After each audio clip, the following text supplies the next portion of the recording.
Hola amigas y amigos de En el Barro, ¿cómo están? Hoy tenemos un invitado más que especial, ya está del otro lado, es Juan Luis González, periodista de la revista Noticias. Escribió un libro, el libro más importante de este año, el año pasado, de los últimos años, que es El Loco sobre Javier Milei, anticipándose un poco a lo que venía. Y digo que es muy especial porque además era uno de los periodistas preferidos de mi viejo, sin ninguna duda. Lo escuché hablar mucho de Juan y siempre muy bien y con mucho orgullo, así que bueno, es un gusto tenerte en este homenaje que seguimos haciendo, manteniendo el programa de Lady, como le decimos nosotros. Que estés ahí, Juan, gracias. ¿Qué haces, Manu? Muchas gracias por la invitación, un gusto estar acá y se lo extraña a tu viejo. Yo ya más de una vez pienso, ¿no? El quilombo que estaría haciendo ahora con este gobierno, que hay, o sea, tiene muchas cosas muy dramáticas este gobierno y esta realidad, pero para la visión de un periodista, viste, es espectacular, es muy divertido, todo el tiempo pasan cosas, todo el tiempo se supera la realidad, la ficción y me imagino el quilombo que andaría haciendo Eddie. Así es, se lo Andaría, extraña, sí. hacemos siempre ese ejercicio con los parientes, amigos, con sus hermanos también, de pensar qué estaría diciendo en este momento. A veces creemos que se enojaría mucho, por ejemplo, no sé, cuando el otro día el presidente retuitea ese meme del libertario pedófilo, del diputado con Sí. Martín Tetaz, haciéndole bullying a Martín Tetaz por su estatura y además riéndose de un tema tan grave, creo que se hubiese calentado bastante, pero en otros momentos me parece que se hubiese cagado de risa. No, y tenía esa mirada aparte también ácida que hubiera venido muy bien. Y además él estuvo ahí en la génesis del proceso. La primera entrevista que da Milei en Animales Sueltos, 27 de septiembre del 2016, estaba con tu viejo al lado, literal. O sea, estaba Milei y en la silla al lado tu viejo. Así que lo vio crecer a todo este monstruo. De hecho, le hizo una entrevista en el barro, cuando en el barro era presencial, previo a la pandemia. La vimos hace poco con mi hermano, nos cagamos de risa, porque le pregunta en un momento, le dice, algunos creen que sos un iluminado de la economía y otros piensan que sos un payaso, le dice así, pero con un tono bien de Eddie Zunino, cara de piedra. Bueno, está todavía en el canal de YouTube para que la vean. La Eh, voy a ver, no me la acordaba, la voy a buscar. Muy muy, muy bueno. divertido.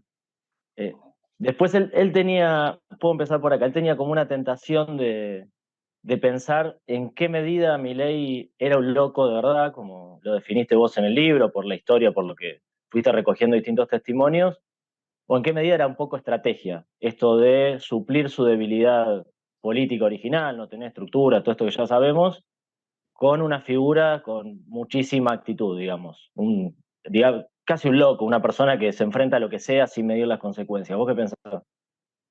Bueno, en el libro, en el epílogo, cuento una escena en la que tu viejo quiere ponerle gomina a Milei y peinarlo a lo Gardel para la etapa esta de la primera etapa que hacemos con Milei, en un Milei mediático, la Argentina Freak, no sé, el éxito de los personajes al borde, que Milei le pone cara, da una nota que hace Alejandra Daya, la producción es desopilante, con Milei tirándole la tapa a esa, Milei con un caño intentando pegarle a como intentando pegarle al fotógrafo, había otra que agarraba un maniquí, medio como simulaba tener como una actitud sexual con un maniquí, y ahí tu viejo, que es algo que intentó hacer ahí, no pudo, y después intentó durante varios años y jamás pudo, que era peinarlo a Milei con gomina para atrás, tipo Gardel, y el tipo se ponía loco, y era muy impresionante, yo de hecho así lo cuento en el libro, es muy impresionante, el tipo decía cualquier barbaridad en la nota, tenía sexo con un maniquí, pero no le toques el pelo porque se sacaba como un nene. Y cuento esto para decir que, si bien, sobre todo con los años, el entrenamiento y la política, el asesoramiento, Milei se profesionalizó en muchos sentidos y adquirió ciertas manias y cierto cintureo para hacer política. Está todo basado en algo muy genuino, creo yo, que hay poco personaje. La diferencia entre el personaje y el ser humano real es muy poca en el caso de Milei, y diría, eso es por un lado parte de su éxito electoral. Ahí vos, Manu, capaz lo puedes ver mejor, pero yo me cuesta cuantificarlo, pero hablando con votantes de Milei, esta idea de el tipo dice lo que piensa, no es políticamente incorrecto, no le importa pagar costos por lo que cree y es genuino, está siempre muy presente. La prueba de esto es que es alguien que había dicho en público que estaba bien vender órganos y lo ha defendido, o que no descartaba la idea de vender niños. Y estoy citando dos de esto, o que hizo el chiste de este chiste, entre comillas, ¿no? De la broma mal gusto de Taz y la pedofilia. Y hace 3 meses había hecho una con el gobernador de Chubut y los pibes con síndrome de Down. O sea, es un tipo que es muy, te diría casi no tiene filtro entre lo que piensa y lo que dice. Eh, entonces, por un lado, creo que no hay personaje ahí, y por otro, que hay, eso digo, no es solamente algo accesorio, sino es central. También está la pregunta ahí, ¿no? ¿Por qué Expert en el 19, con ideas similares a Milei, saca 2% y pues 4 años después Milei saca 56? Hay 250 razones, empezando por la crisis del Frente de Todos política y sobre todo económica, pero también el personaje, algún atractivo específicamente él lo tiene. Sí, totalmente. Nosotros vemos en las encuestas que hay como dos caras de una misma moneda en Milei, en la percepción de sus votantes. Una de las caras es la actitud, esto que mencionabas vos, una super actitud, y del otro lado podría ser la contracara, la inestabilidad emocional. Las dos cosas son percibidas, pero por ahora, sobre todo en sus votantes, viene cayendo la moneda al lado de la actitud. Es lo que más le valoran a Milei y lo que les parece más importante como atributo de un presidente en este contexto. Mira, o sea, pero aparece la inestabilidad ahí como bueno, ahí está la duda, ¿no? Yo cuando hacía el libro, cuando hacía Milei en el 21, desde el 21, había dos cosas que ni en pedo me imaginaba. Una, sobre todo la que iba a ser presidente, y dos, que ahora la veo muy clara y en ese momento pensaba todo lo contrario. Yo en aquel momento haciendo el libro digo, la razón por la cual Milei no va a llegar, que yo imagino que le iba muy bien, es que la inestabilidad, entre otras cosas, ¿no? La violencia, la falta de preparación, pero el combo, un candidato no apto, ¿viste? Esa lógica, no le darías a tu hijo, no le darías la llave de tu casa, no lo pondrías a la presidencia. Y incluso, no sé si fuera una encuesta de proyección, que me impresiona mucho que esta lógica de no le dejaría, ya presidente de Milei, no le Sí, dejarías a Milei a cuidar a tus hijos o tu casa, pero sí lo bancás como presidente. Entonces, esa disociación me da la conclusión entre un número y otro, saco la conclusión de que eso, que a mí me parecía que iba a ser la razón de su fracaso político, fue justamente su éxito, bueno, en el debate se vio muy bien, un tipo más preparado y otro medio flojo de claro, el papeles, y eso profesional terminó y siendo el atractivo, amateur inestable encima.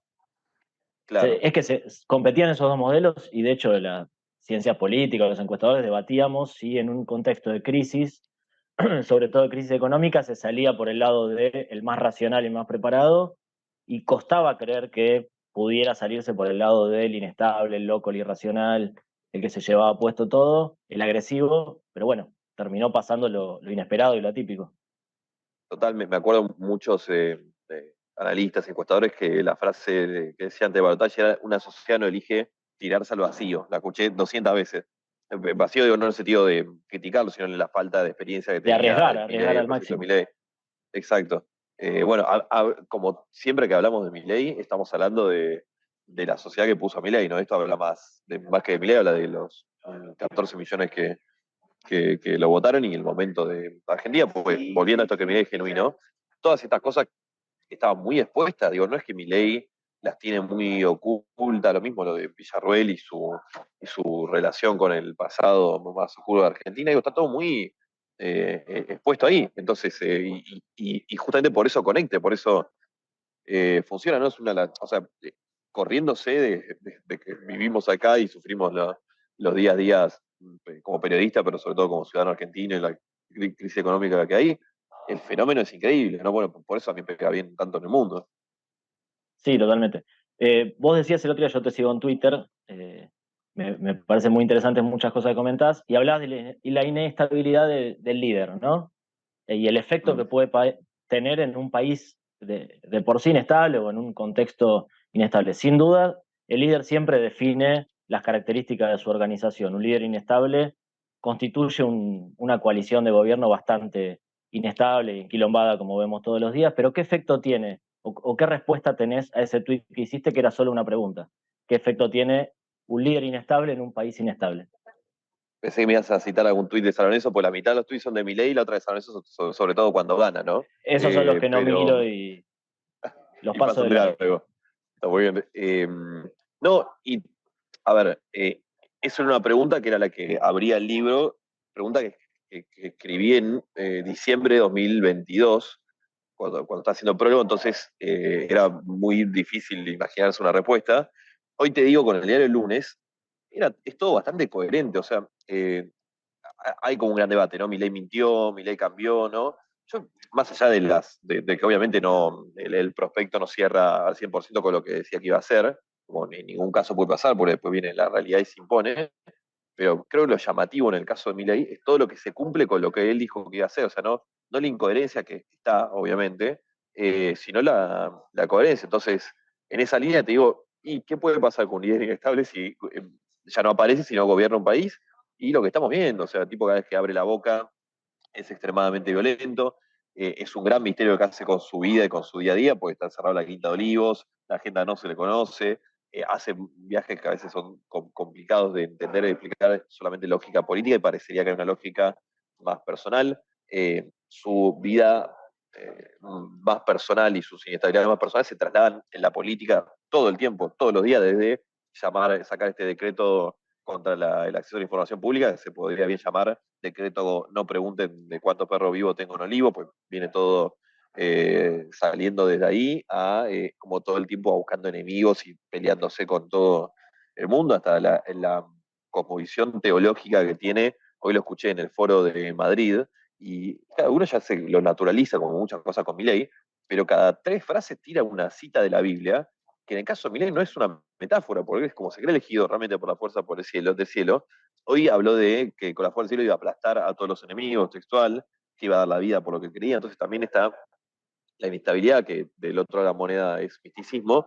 También es ordenador, digo, no solo de cómo él se mueve y cómo elige a sus enemigos, sino la cosmovisión que tiene de la política argentina del pasado. Hoy también volvió, como hizo en el Congreso cuando asumió la presidencia, a ordenar la Argentina, ese pasado mitológico que solo existe en su cabeza, pero que tiene un orden muy claro, porque hay un pasado mitológico, se destruyó, y llega el Mesías para volvernos a llevar a tierra prometida y para evitar el apocalipsis, que sería la hiperinflación.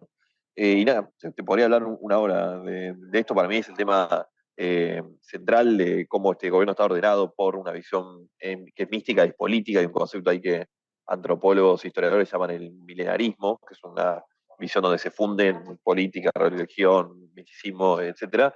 Eh, para resumir, te digo, todo lo que aparece como anecdótico, bizarro, desde la cantidad de perros en Olivos hasta, no sé, su cita contada fuera del cielo, yo creo que es el corazón del tema, ¿no? Aparece como superficial, pero esconde lo más profundo. Sigo sin tener una respuesta muy clara, ¿no? Lo estamos viendo, todo esto que estamos hablando, intentando teorizar y definir. Bueno, es una película en tiempo real, van 9 meses de este gobierno, entonces todavía se está acomodando, ¿no? La situación. Lo tendremos más claro en algún momento. Sí, sí, si alguien te dice que sabe lo que va a pasar, claramente estaría mintiendo.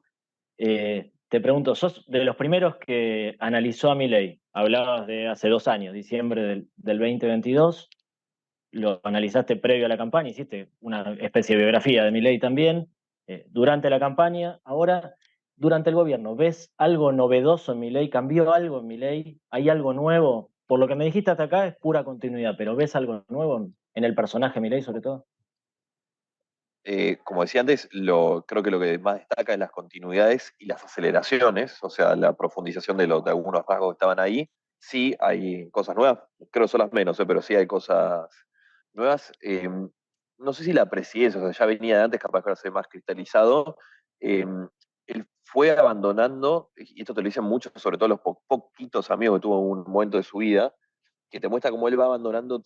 Había un costado de Milei que conocimos, que era el violento, se peleaba a los medios, gritaba, pero después había otro que tu viejo lo debía conocer muy bien, porque todos los que trataban a Milei lo tenían, que un tipo muy cordial, muy afable, siempre dispuesto a dar una mano, con una contracara muy impresionante del personaje público, y que eso uno lo va viendo como la fama y el poder y echarle nafta al fuego, digamos, lo fue abandonando, y eso fue derivando eh, mucha más violencia y en algo que a mí sí me llama la atención, que es un ejercicio sistemático, te diría, de la crueldad, que eso antes Milei no lo tenía. Antes se enojaba, y así lo vimos incluso en situaciones muy impresionantes, minutos y minutos gritando y insultando, pero eran enojos puntuales. Ahora hay una sistematización, te diría, de la crueldad, sospecho que está Santiago Caputo acá atrás, porque acá hay evidentemente una lógica política. Para mí un caso muy claro fue el del Lali Espósito, la semana que se conoció un índice de inflación muy jodido, tiran el tema, lo instalan, con lo que eso significa, ¿no? Porque al día de hoy a la piba la siguen persiguiendo en las redes y todavía tuvo una campaña muy impresionante. Y Milei se ponía al frente de eso. Y ya no era el Milei enojado, calentón, sino Milei en frío, tirando el tema de las entrevistas, en las redes, dándole manija. Eso me sorprende mucho. Y después el otro que tampoco es nuevo, pero sí uno lo nota ahora muy impresionante, muy a flor de piel, es el giro que tiene él con el periodismo. Él en aquel momento de la etapa, por ejemplo, Noticias de 18, donde creo que Fontevecchia publicó el audio que le manda Milei a Alejandra Daya, la que hace la nota, hoy directora, agradeciéndole la etapa y No, me no roza eran mucho. ensobrados, digamos, todavía. En esa época No no eran eran eso, ensobrados. ni noticias ni nadie, pues tiene una cosa muy chupamedias del periodismo, se te desvivía por un minuto de rating, y eso, que no fue hace tanto, fue hace un par de años, hoy lo convirtió en una obsesión de Milei. Ya no solo es un enemigo político, sino que hay, de nuevo, en esto que él es muy genuino, él está, no puede abrir la boca sin enojarse e insultar al periodismo, siempre trazando diagonales rarísimas, viendo planes oscurantistas donde no lo están. Ahogando políticamente, financieramente, económicamente a los medios periodísticos, teniendo campaña como la tiene con perfil que es increíble y que derivó que haya hoy en día 4 juicios de perfil contra Milei y el gobierno, pero bueno, hay o sea, pasó de ser su gran aliado a su enemigo acérrimo. Eso también es muy Es un novedoso. cambio contundente, ¿cierto? Sí, sí, total. Y después algo ya estaba, pero hoy muy impresionante, es la soledad, ¿no? Milei es antes que todo un hombre profundamente solo, y eso hoy en el ejercicio de poder se volvió impresionante, incluso hasta de la hermana a veces parecería vérselo separado. O sea, yo creo que en algún momento falta para esto, pero no vamos a enterarle el día a día de la Quinta de Olivos y va a ser muy impresionante, que hoy día está encerrado Te detengo acá, en la Juan, que te iba a preguntar por tres personajes que son importantes, además, para contener esta inestabilidad quizás del líder. Uno lo nombraste, Santiago Caputo, la otra es su hermana, Karina, y el tercero, que es un tema tabú, es Conan, con el cual vos también tenés cierta obsesión, noto en Twitter. Sí, sí, sí, Conan es para mí la mejor manera de entender a Milei. O sea, hay muchas maneras, ¿no?, de entender al personaje, pero Conan para mí te explica todo. O sea, pues te vas de Conan para atrás y ves la vida muy de mierda que tuvo Milei, ves los golpes del padre, el bullying en el colegio, la soledad, la falta de amigos, de pareja, que llevan a que Milei se convenza que Conan es el hijo, y que llevan a que cuando el perro muere, él entra en este camino místico para no... de- para, de hecho, tanto no hace el duelo que lo hace clonar. O sea, es como la expresión máxima casi de película de no hacer un duelo. Y de Conan para adelante te explica este Milei místico, elegido por Dios. Yo te diría también que no es casualidad que este tipo tan solo que tiene esa relación que tiene con el perro se haya convertido en narcocapitalista, que vea la vida misma como una suma de unos y ceros, que solo ve interés, beneficio, demanda. Parte de su programa con el periodismo es eso, que él solamente concibe que la vida se mueve por intereses materiales. Por lo tanto, cuando un periodista lo critica es porque hay un sobre atrás, es casi lineal la lógica que hace. No me parece casual que ese tipo tan solo te diga está bien meter un hijo. O sea, hay una línea ahí. Y nada, muy impresionante. Al día de hoy, digo, de nuevo lo naturalizamos, pero nosotros lo publicamos unos meses y ocasionó todo un gran tembladera político y personal de Milei, pero parece estar naturalizado que Milei tiene 4 perros y ve a uno en la Quinta de Olivos. Los líos que venimos viendo en la información pública van por ahí. Después, yendo a un terreno más terrenal, eh, bueno, Karina, digo, es imposible escindir a Milei de Karina. Eh, Hay un vínculo ahí que lo separa de todo el resto de los que tuvo y los que tendrá, que es sanguíneo. O sea, casi una lógica medio feudal, te digo ahí. Eh, de hecho, estamos muy acostumbrados a ver relaciones sanguíneas en el poder y la política. Suelen ser Sí, más, marido y mujer, como fueron los Kirchner, por ejemplo. exactamente, o madre e hijo, Cristina y Máximo. La novedad acá es que son hermanos, ¿no? Pero eso yo creo que explica mucho. No creo que se pueda entender a uno sin el otro. No veo que en algún momento si bien tienen escarceos y diferencias, no piensan lo mismo y a veces se pelean, yo no veo nunca que se rompa esa sociedad, y que de ahí nace el poder que tiene Karina, que es total en el gobierno. O sea, le tiene miedo, ¿no? Y ella lo ejerce muy bien. ¿Qué Parte, rol o sea, juega Karina? ¿Cuál es la importancia de Karina para el gobierno? Sobre todo es la contención emocional del hermano. El poder político de ella deriva de que tiene el monopolio emocional del hermano, siempre lo tuvo, lo que te explica los problemas continuos de Karina con las parejas de Milei. O sea, es esta fina línea donde lo privado se vuelve político y lo político se vuelve eh, privado. Dicho eso, ella es la guardiana de Milei, es la que baja o sube el pulgar desde ministros, funcionarios, hasta los que están en la alianza de gobierno. Va a tener un gran peso en el armado de las listas, eso ya se empieza a ver eh, ahora. Y nada, si bien la vida de Milei es para una película, la de Karina también. O sea, Karina hace 4 años estaba compitiendo por una televisión, por un televisor en el programa de Guido Casca, hace 4 o 5 años. Y hoy es la persona a nivel político más importante del gobierno y tiene, si que se acaba metiendo con Santiago Caputo, una diferencia que es que no está a tiro de decreto. O sea, la historia y la matemática me da que todos los que se acercaron mucho a Milei en algún momento de la vida terminan efectados.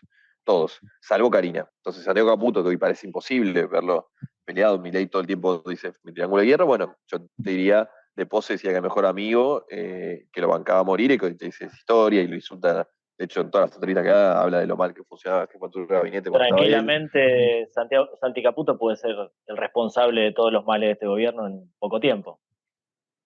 No solo eso, sino que la historia me dice que va inevitablemente a eso. Después, bueno, el pasado no siempre predice el futuro y Santiago Caputo puede ser una excepción a la regla. A mí me llamaría la atención porque además él, que es el poder real adentro del gobierno, o sea, los ministros y funcionarios, cuando quieren saber para dónde ir, lo mira a Santiago Caputo. A la hermana le tiene miedo, pero para ver el norte y para ver qué hacer y qué no hacer, lo miran y cómo moverse y cómo seguir, lo mira a Santiago Caputo, que además eh, tiene los dedos metidos en toda la botonera del Estado, tiene gente que le responde a él. eh, Tiene una ventaja Santiago Caputo, dos ventajas. Uno, que Karina parece haber entendido que necesitaba generar una sociedad con alguien en quien delegar temas, ya no tener empleados, que es lo que había pasado con los predecesores de Caputo, Kikuchi y antes Marra.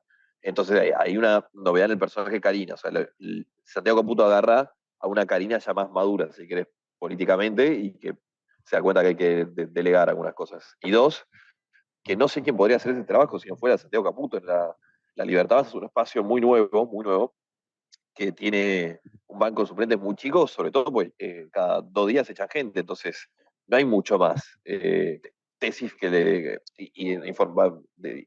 dato, digamos, que a Macri le permite ilusionarse con meter la cuña en el momento de este gobierno, pues es verdad, o sea, si vos echas a Santiago Caputo, a Peto Velo, no sé, a Adorni, no tenés qué problema que sea ver en el armado de las listas, donde no hay mucho eh, material, ¿no? Pero bueno, son dos grandes personajes los dos, ¿no?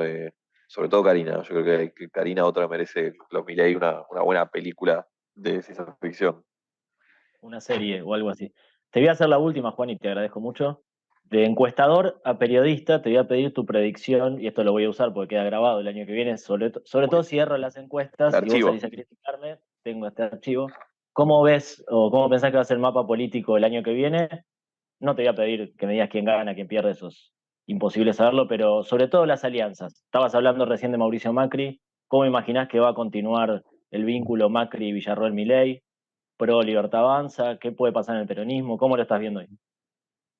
Mira, el- la victoria de Milei creo que nos hizo quemar libros y escuelas a muchos, porque rompió un montón de lógicas de cosas que no se podían hacer y decir, tipo las hizo, las dijo y ganó igual. Eh, y a veces yo mirando para atrás digo, bueno, el tipo es Milei, ¿no? Milei ya había ganado en diciembre de 22, enero de 23, cuando por más que las encuestas te daba que medía 5 puntos y que vos veías que no podía salir a Capital Federal, ya la agenda giraba en torno a él. O sea, era enero 23 y hablamos si había que dolarizar y digo, si la política era una casta o no. En esa lógica, o sea, si fuera cierta que la primera victoria de Milei se construye en el control de la agenda política, pública, mediática, una agenda más que penetraba, y no era la agenda del círculo rojo, estamos debatiendo si elijo sí o elijo no. Vos si te tomabas un taxi, vas a un kiosco y te van diciendo, esto, la casta, cómo bajó la dolarización, cómo bajó esa idea. En esa línea, yo veo que no hay nada que le compita a la agenda a Milei hoy en día. Nada, nada, nada, nada. Incluso cuando el kirchnerismo tiene estas internas tan impresionantes, yo digo, están intentando a ver qué aportar a la discusión pública, no se les cae una idea. Entonces, en esa línea yo me cuesta ver que al gobierno le vaya mal. Todo esto hablando de si no hay un mega cataclismo económico, ¿no? Que ahí se rompe todos los papeles, pero si sigue todo más o menos como ahora, yo lo imagino saliendo primero al gobierno y lo que yendo al PRO sería un gran problema porque uno lo imagina en esa línea, incluso la ciudad de Buenos Aires, yendo a un tercer lugar, cosa que veo a Macri que debe estar preocupándose con eso, por eso aceleró un poco en las últimas semanas y meses, ¿no? Es muy jodido, está en un no lugar el PRO, ¿no? Porque históricamente, vos ahí, Manu, debes saber mejor, los paraoficialismos me parece que no funcionan en ningún lado, ¿viste? Sos oficialista, sos opositor, esta lógica, ¿viste? Si le va bien el oficialismo, le va bien el oficialismo, si le va mal a todos, a los aliados incluso, y está en un lugar muy jodido. Creo que subestimó Macri a Milei. O sea, fue una suma de personalidades muy increíbles, ¿no? Por ahí Porque pensó que lo iba a poder condicionar o dominar un poco más de lo que puede. 100%, lo mismo que Cristina pensaba de Alberto, ¿no? Una cosa y algo ahí de los líderes llegando al ocaso que les cuesta adaptarse o les cuesta ceder el lugar. Eh, pero Macri, que tenía fama de killer, que venía a cargarse incluso a los socios de su coalición, encontró a loco, loco y medio, ¿no? Y no lo pudo mover un centímetro. Y ahí hablando de mi ley político, ¿no?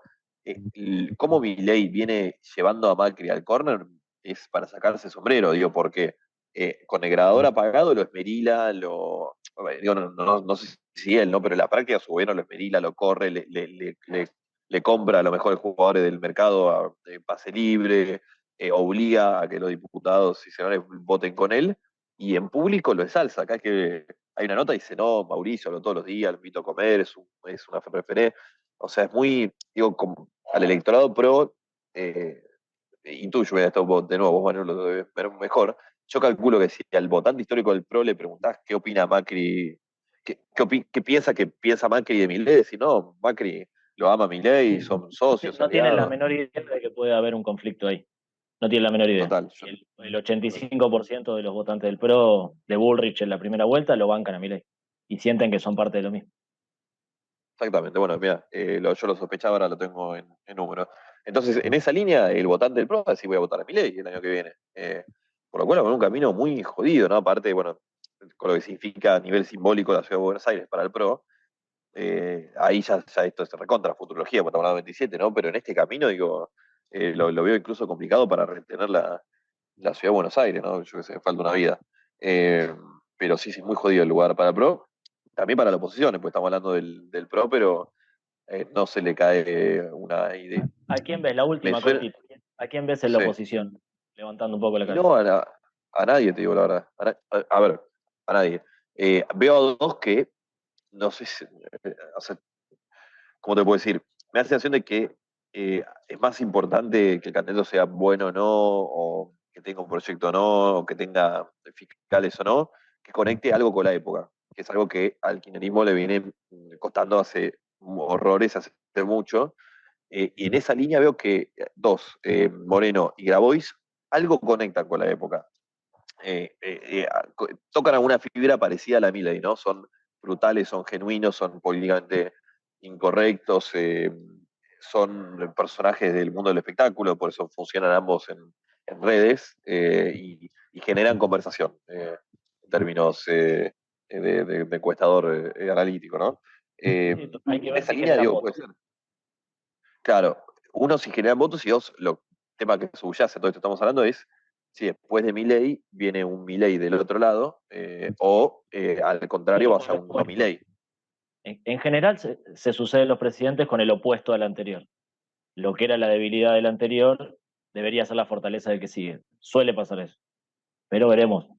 Se quemaron todos los manuales, lo dijiste vos hace un rato. Claro, no, bueno, pero está ahí lo que decís. De hecho, uno ve Brasil, ve eso, Trump ve eso, o sea, Bolsonaro, Lula, Trump, Biden ve eso. Eso, van al opuesto. Pero bueno, como esta idea, ¿no? Estamos en terreno desconocido, parece. Bueno, Juan Luis González, gracias por haber metido las patas en el barro. Un abrazo grande. Muchas gracias, Manu, abrazo a todos para allá.